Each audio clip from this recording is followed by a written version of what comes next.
वज़ीर-ए-आज़म नरेंद्र मोदी ने केरल के पलक्कड़ और तमिलनाडु के धारापुरम में की इंतखाबी रैलियां। केरल में एलडीएफ और यूडीएफ को लिया निशाने पर, तो तमिलनाडु में कुनबा परवरी के मसले पर डीएमके और कांग्रेस इत्तेहाद पर उठाए सवाल। बीजेपी लीडर और वजीर दाखिला अमित शाह की मगरबी बंगाल में ताबड़तोड़ रैलियां। नंदीग्राम में किया रोड शो। वजीर दाखिला ने कहा, रियासत के अवाम चाहते हैं शहरियत तरमीमी कानून हो नाफिज। और वजीर आला ममता बनर्जी का नंदीग्राम में मुसलसल दूसरे दिन भी पैदल मार्च। राहुल और प्रियंका गांधी ने भी आसाम और केरल में की रैलियां। आसाम और मगरबी बंगाल में दूसरे मरहले के इंतखाब के लिए आज थम गई तशहीरी मुहिम। असम के 39 और मगरबी बंगाल की 30 असेंबली सीटों पर 1 अप्रैल को डाले जाएंगे वोट। मरकजी वजीर सेहत डॉक्टर हर्षवर्धन ने ली कोरोना की दूसरी खुराक। वैक्सीन को बताया पूरी तरह से महफूज और मौसर। वैक्सीन को लेकर अफवाहों पर तवज्जो न देने और लोगों से की टीका लगवाने की अपील। मुल्क में अब तक 6 करोड़ 11 लाख से ज्यादा लोगों की हुई टीकाकारी। भारत की वैक्सीन मैत्री मुहिम जारी। भारतीय वैक्सीन पहुंची पराग्वे, नाइजीरिया, जिम्बाब्वे और फिजी। वजीर खर्जा एस जयशंकर ने इस पहल को बताया हिमायत और यकजहती का इजहार। और वजीर खर्जा एस जयशंकर ने हार्ट ऑफ एशिया इजलास में लिया हिस्सा। मुस्तकिल और पुरअमन अफगानिस्तान के लिए दोहरे अमन की जरूरत पर दिया जोर। अफगानिस्तान के सदर अशरफ गनी से भी की मुलाकात। आदाब नाज़रीन, खबरनामे में आपका इस्तकबाल है। मैं हूं आपके साथ रेशमा फारूकी। 4 रियासतों और एक मरकजी खत्ते में विधानसभा इंतखाबात की तशहीरी मुहिम जोरों पर है। तमाम सियासी पार्टियां धुआंधार रैलियों में मसरूफ हैं। वज़ीर आज़म ने तमिलनाडु के धारापुरम में रैली की। उन्होंने कहा कि भारत को तमिलनाडु की सखाफत पर फख्र है। वज़ीर आज़म ने अक़वाम मुत्तहिदा में की गई अपनी तकरीर के कुछ अल्फाज को याद किया। उन्होंने कहा कि दुनिया की सबसे पुरानी जबानों में से एक तमिल में कुछ अल्फाज अक़वाम मुत्तहिदा में बोलना उनकी जिंदगी के सबसे खुशगवार लम्हों में से एक था।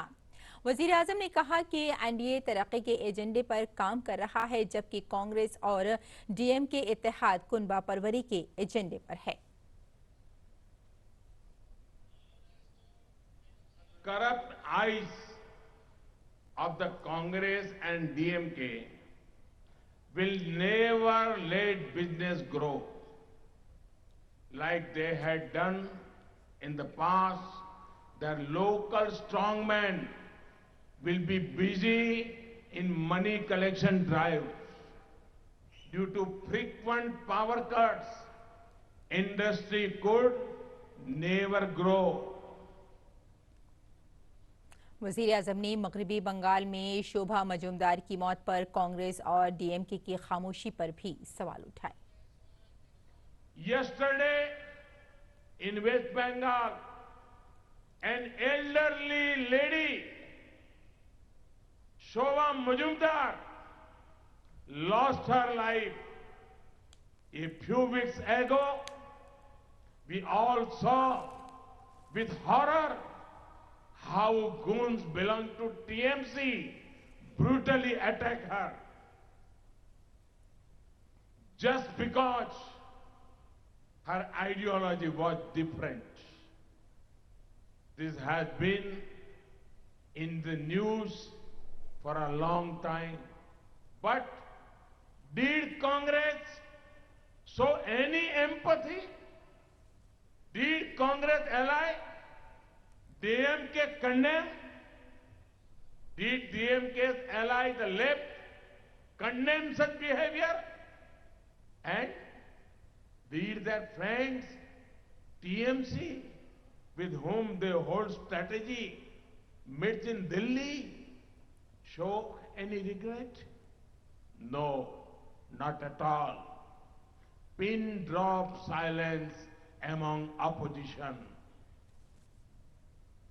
वज़ीर-ए-आज़म मोदी ने आज केरल के पलक्कड़ में रैली की। उन्होंने रियासत के एलडीएफ और यूडीएफ इत्तेहाद को तनकीद का निशाना बनाया। वज़ीर-ए-आज़म ने इल्जाम लगाया कि इन दोनों का मकसद सिर्फ वोट बैंक की सियासत और अपनी जेबें भरना है। वजीर आजम ने कहा कि मरकजी हुकूमत किसानों की भलाई के लिए मुसलसल काम कर रही है।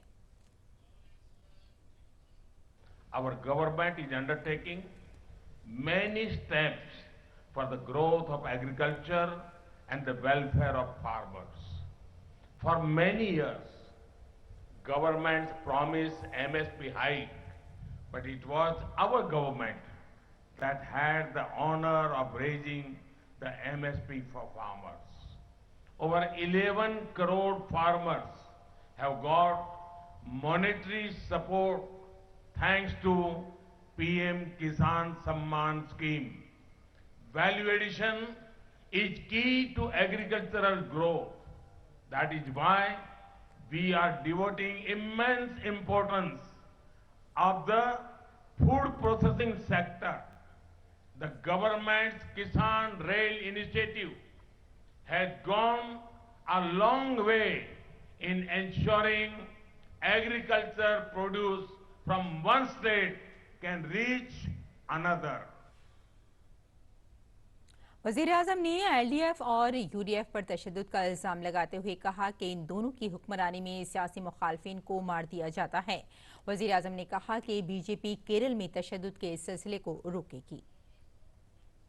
Sisters and brothers of Kerala, there is one important topic on which I want to speak on from this land of Palakkad. It is about the LDF and UDF's direct attack on Kerala's culture. These parties are ashamed of the culture of our land. Their leaders abuse our tradition and ethos. LDF government should be ashamed of showering lathis on innocent devotees. UDF should be ashamed of remaining silent when this was happening. I am proud to belong to a party that has and is and will always defend the culture of our land. I want to tell the LDF and UDF, your lathis will not scare us. Nandigram seat जीतने के लिए ममता बनर्जी ने एड़ी चोटी का जोर लगा दिया है। इतवार से पोलिंग तक ममता बनर्जी नंदीग्राम में डेरा जमाए हुए हैं और रैलियां और रोड शो कर रही हैं। इसी सिलसिले में उन्होंने नंदीग्राम के भागूबेड़ा में एक पैदल मार्च किया।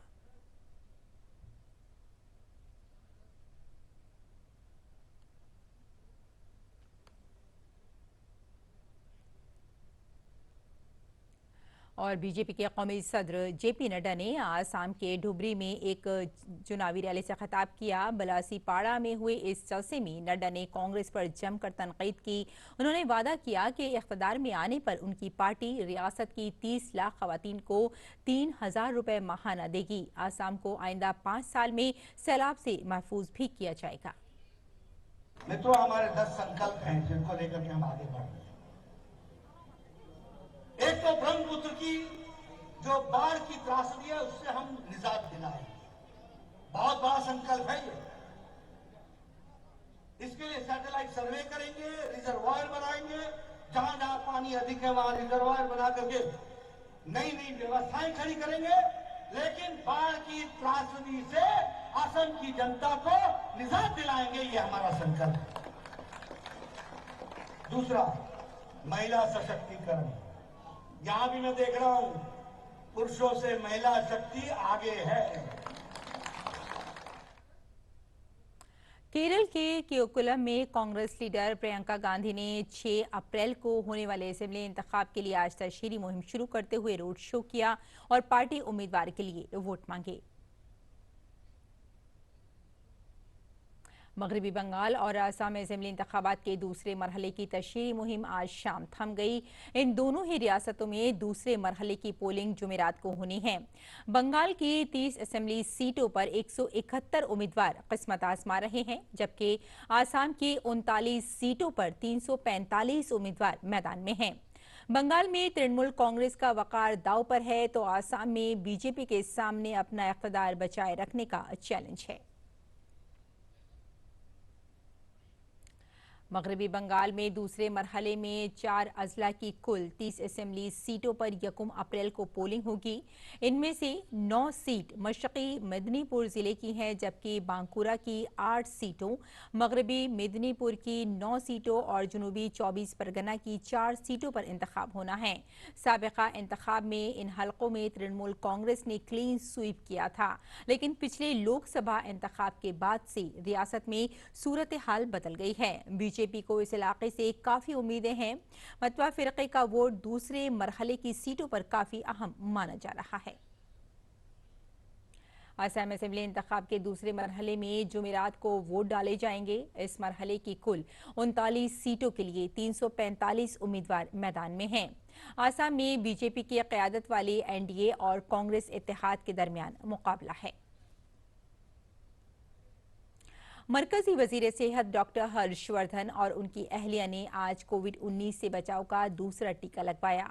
दोनों ने भारत बायोटेक की कोवैक्सीन की दूसरी खुराक ली। उन्होंने दिल्ली के हार्ट एंड लंग इंस्टीट्यूट में फी टीके के 250 रुपये अदा करके ये वैक्सीन लगवाई। वजीर सेहत ने लोगों से कोविड के ज़ाब्तों पर अमल करने की अपील के साथ ही अफवाहों से बचने को कहा। उन्होंने कहा कि वैक्सीन लेने के बाद भले ही टेस्ट पॉजिटिव आए, लेकिन इससे अस्पताल और आईसीयू में भर्ती होने का इम्कान काफी कम रह जाता है। वैक्सीन है, इसका जो है जहां एक तरफ ये हमें प्रोटेक्शन और हमारी सुरक्षा को स्ट्रेंथन करती है, दूसरी तरफ वैक्सीन लगने के बाद अगर आपको कोविड मान लीजिए होने की संभावना भी होती है, तो शायद कोविड के कारण उसके गंभीरता की ओर बढ़ने की संभावना, हॉस्पिटलाइजेशन होने की संभावना, आईसीयू में जाने की संभावना, वेंटिलेटर पर जाने की संभावना, प्राणों को बड़े पैमाने पर खतरा होने की संभावना, ये सारी संभावनाएं जो है वो बहुत नगण्य हो जाती हैं।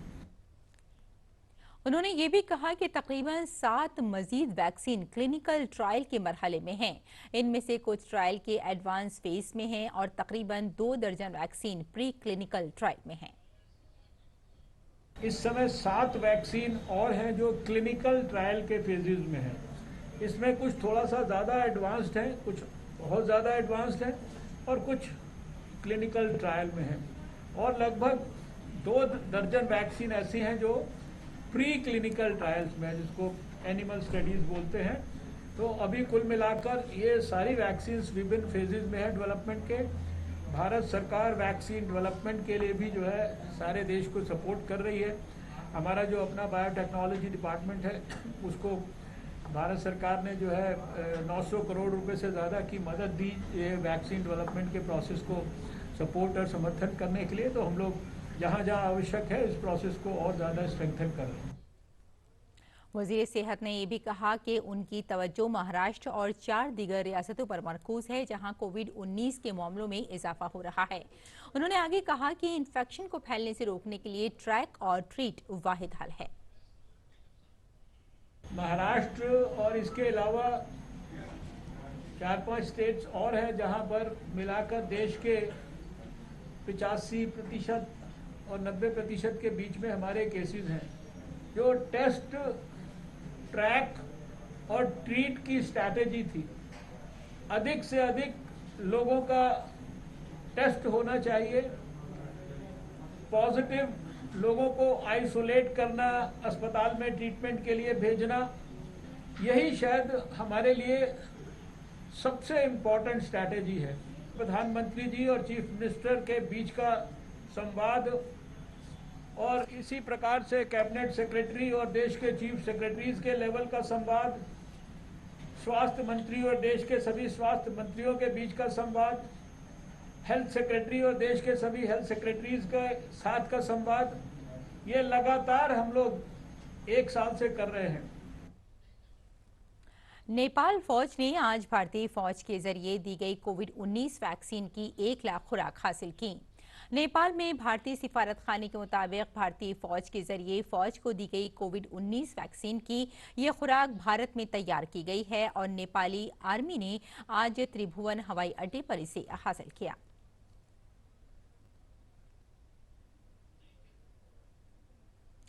वैक्सीन मैत्री मुहिम के तहत कल पराग्वे को भारत में तैयार कोविड वैक्सीन की 1 लाख खुराक की खेप मिली।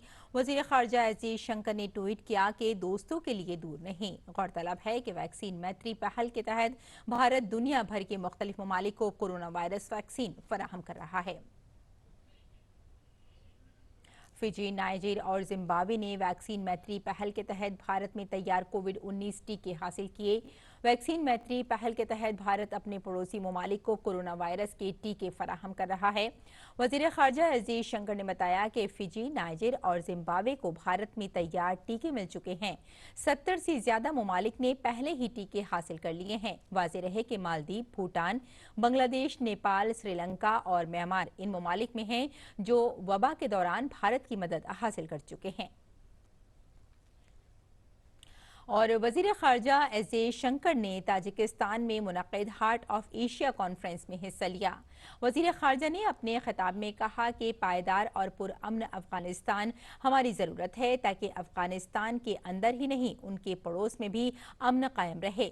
वजीर खारजा ने कहा कि अमन के अमल को कामयाब करने के लिए इस बात को यकीनी बनाना होगा कि फ़रीक़ैन संजीदगी से मुज़ाकरात में शरीक हों।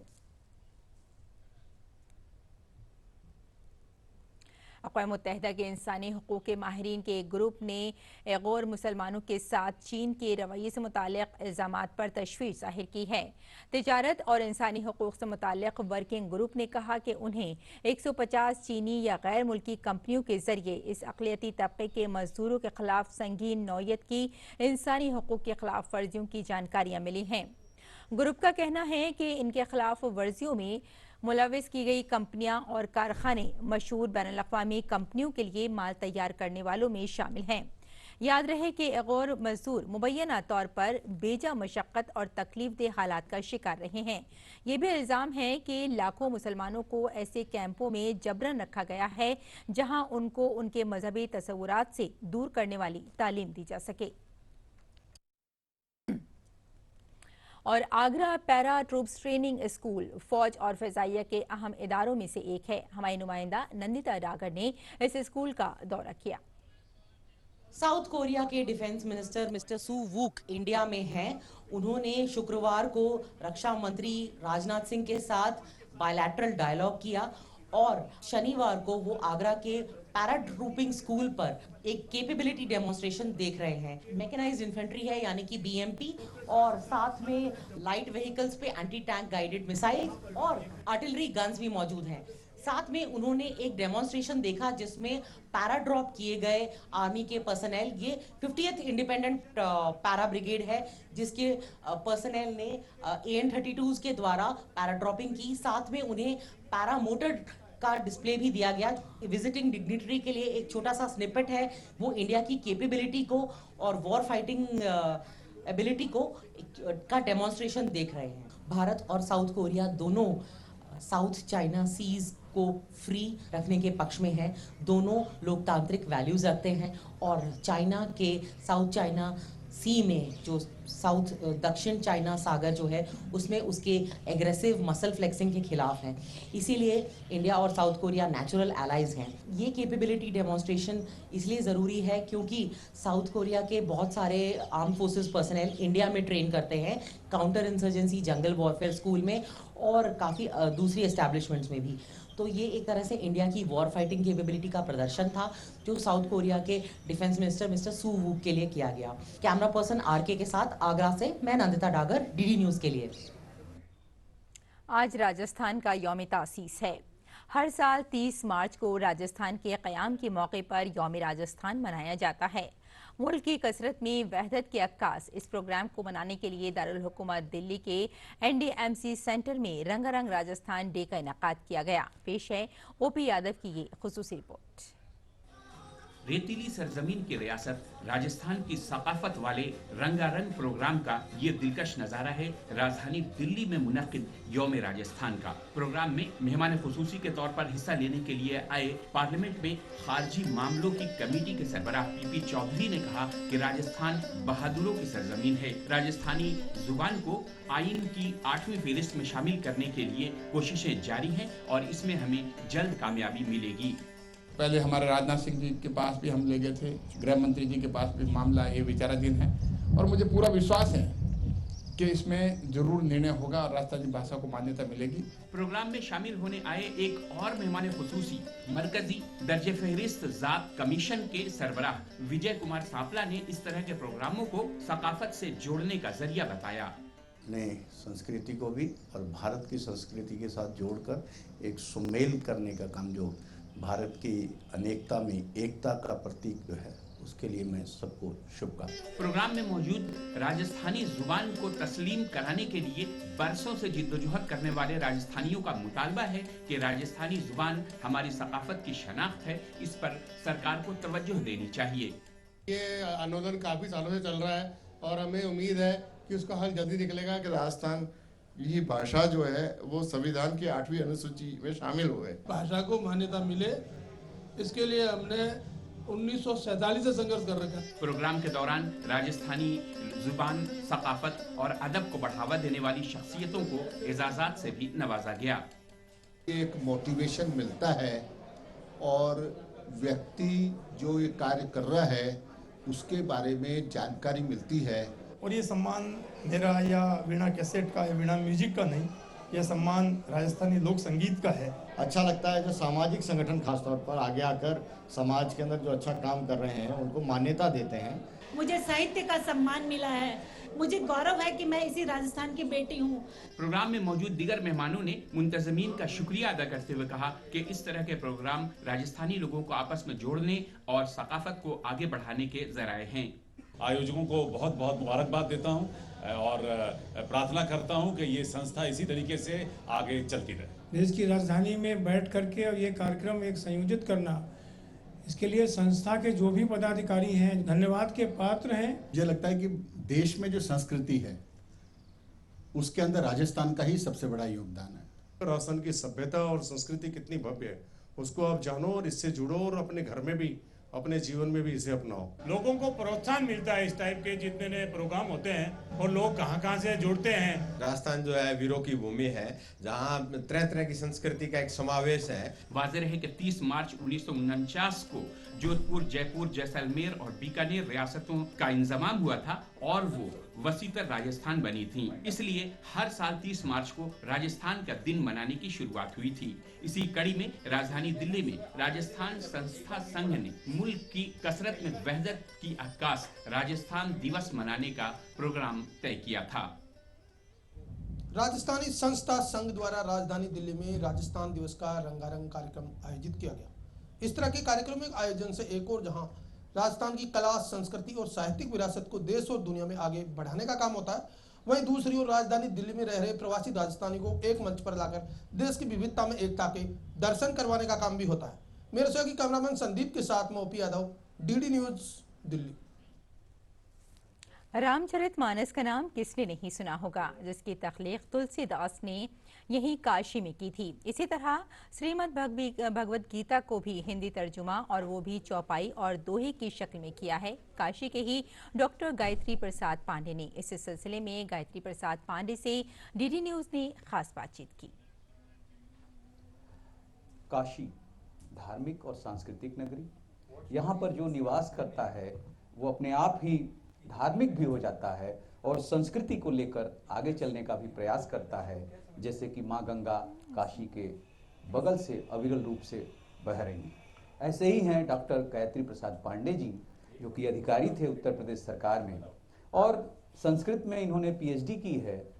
संस्कृत का अच्छा ज्ञान है, हिंदी का अच्छा ज्ञान है और इन्होंने अपने ज्ञान को उकेरा है अपनी पुस्तक, जो कि श्रीमद् भागवत महापुराण के रूप में इन्होंने लिखा है, हिंदी में रूपांतरित किया है, हिंदी दोहा चौपाई के रूप में। ये पुस्तक है डॉक्टर गायत्री प्रसाद पांडे की। पांडे जी, ये आपने इसके लिए किस तरह से प्रयास किया और कब आपके दिमाग में आया कि इस तरह का कार्य आपको करना चाहिए? मेरे मन में यह विचार आया कि क्यों न उस जो गंभीर संस्कृत भाषा में लिखा गया पुराण है उसका ऐसा रूपांतरण प्रस्तुत किया जाए जो सर्वजन सुलभ हो, सर्वजन वेद्य हो, लोग आसानी से उसको समझ सकें और उसको हृदयंगम कर सकें। इन्हीं भावनाओं से प्रेरित होकर के मैंने लगभग 3 वर्ष तक प्रयास करके अविरल प्रयत्न किया और दोहा चौपाई के रूप में पूरे 18,000 श्लोकों को लगभग 20,000 से अधिक दोहा चौपाइयों में रूपांतरित किया।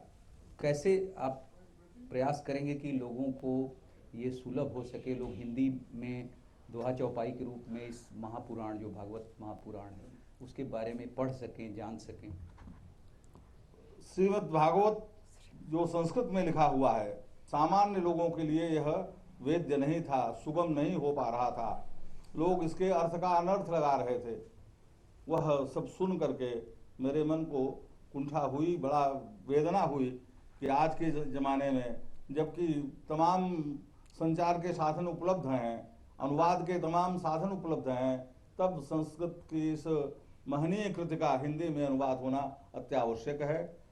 हम लोग उम्मीद करते हैं कि यह लोगों के लिए सुलभ होगा, लोग इससे गीता के बारे में जानकारी प्राप्त कर सकेंगे और यह बहुत ही प्रचलित होगा। उम्मीद करते हैं हम काशी से इस संदेश के साथ जो डॉक्टर गायत्री प्रसाद पांडे ने कोशिश की है आम लोगों के आम भाषा में इस भगवत पुराण को प्रस्तुत करने की। कैमरा पर्सन प्रियंका सिंह के साथ doctor Harkesh Bahadur Singh Gautam, DD news, Varanasi. तो नाजरीन, इस बुलेटिन में फिलहाल इतना ही। कल सुबह 9 बजे उर्दू खबरों के साथ हम फिर हाजिर होंगे। तब तक के लिए इजाजत दें। आदाब।